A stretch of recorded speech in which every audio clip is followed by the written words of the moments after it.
ಬಹುಶಃ ನೀವೆಲ್ಲ ಪ್ರಶ್ನೆ ಮಾಡ್ತಕ್ಕಂಥದ್ದು ನನಗೆ ಅರ್ಥವಾಗಿದೆ. ಡಾಕ್ಟರ್ ಶ್ರೀಧರ್ ಅವರು ವೈದ್ಯರು ಹುಟ್ಟು, ಅವ್ರ ತಂದೆನೂ ವೈದ್ಯರಾಗಿದ್ದರು. ತಿಪ್ಟೂರು ಮತ್ತು ತಿಪ್ಟೂರು ನಗರದ ಸುತ್ತಮುತ್ತ ಒಳ್ಳೆಯ ಹೆಸರು ಪಡೆದಂಥ ವೈದ್ಯರವರು. ಅವರ ಮಗ ಶ್ರೀಧರ್ ಅವರು ಕೆಲವು ಸಂಘ ಸಂಸ್ಥೆಗಳ ಕಟ್ಕೊಂಡು ಸಾಮಾಜಿಕವಾಗಿ ಸಾಕಷ್ಟು ಜನಕ್ಕೆ ಕೆಲಸವನ್ನು ಮಾಡ್ಕೊಂಡು ಬಂದಿರತಕ್ಕಂಥವ್ರು. ಬಹುಶಃ ಅವ್ರಿಗೆ ಬೇರೆ ಬೇರೆ ಜಿಲ್ಲಾ ಮಟ್ಟದ, ರಾಜ್ಯ ಮಟ್ಟದ, ತಾಲೂಕು ಮಟ್ಟದ ಪ್ರಶಸ್ತಿಗಳು ದೊರಕಿದ್ದಾವೆ.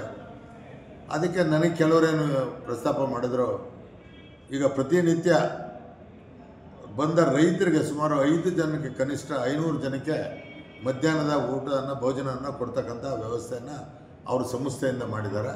ಅವ್ರ ಸಂಸ್ಥೆ ಹೆಸರು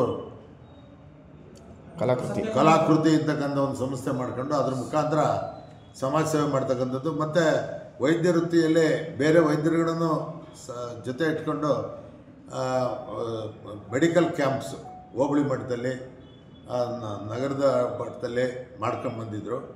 ಕಾಂಗ್ರೆಸ್ನಿಂದನೇ ಬೆಳೆದು ಬಂದಿರತಕ್ಕಂಥನು, ಕಾಂಗ್ರೆಸ್ನನ್ನೇ ಎಲ್ಲ ಅಧಿಕಾರವನ್ನು ಪಡೆದಿರ್ತಕ್ಕಂಥನು.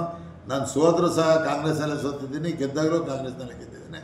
ಪಕ್ಷದಲ್ಲಿ ಯಾವುದೇ ತಪ್ಪು ಮಾಡಿಲ್ಲ. ಮುಖ್ಯಮಂತ್ರಿಗಳಿಗೆ ನನ್ನಿಂದ ಸ್ವಲ್ಪ ಮುಜುಗರ ಆಗಿರ್ಬೋದು. ಅದಕ್ಕೆ ನಾನು ನಿನ್ನೆನೇ ಹೇಳ್ಬಿಟ್ಟು, ಅದು ಗೊತ್ತಿರಲಿಲ್ಲ, ಗೊತ್ತಾಯ್ತಲ್ಲ ಅವ್ರ RSS ಅಂತ. ಗೊತ್ತಾದ ನಂತರ ನಾನು ಅಧಿಕಾರಿಗಳಿಗೆ ಹೇಳಿ ಅದನ್ನು ವಿತ್ಡ್ರಾ ಮಾಡಿದ್ದೇವೆ.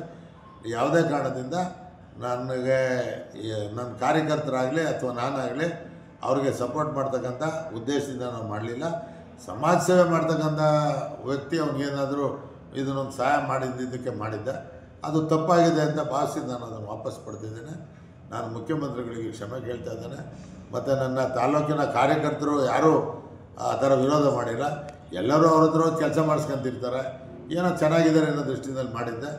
ಮತ್ತೊಮ್ಮೆ ಮುಖ್ಯಮಂತ್ರಿಗಳಿಗೆ ನಾನು ವೈಯಕ್ತಿಕವಾಗಿ ಹೋಗಿ ಅವ್ರಿಗೆ ಕ್ಷಮೆ ಯಾಚಿಸ್ತೀನಿ ಅಂತಕ್ಕಂಥ ಮಾತನ್ನು ಈ ಸಂದರ್ಭದಲ್ಲಿ ಹೇಳ್ತೇನೆ.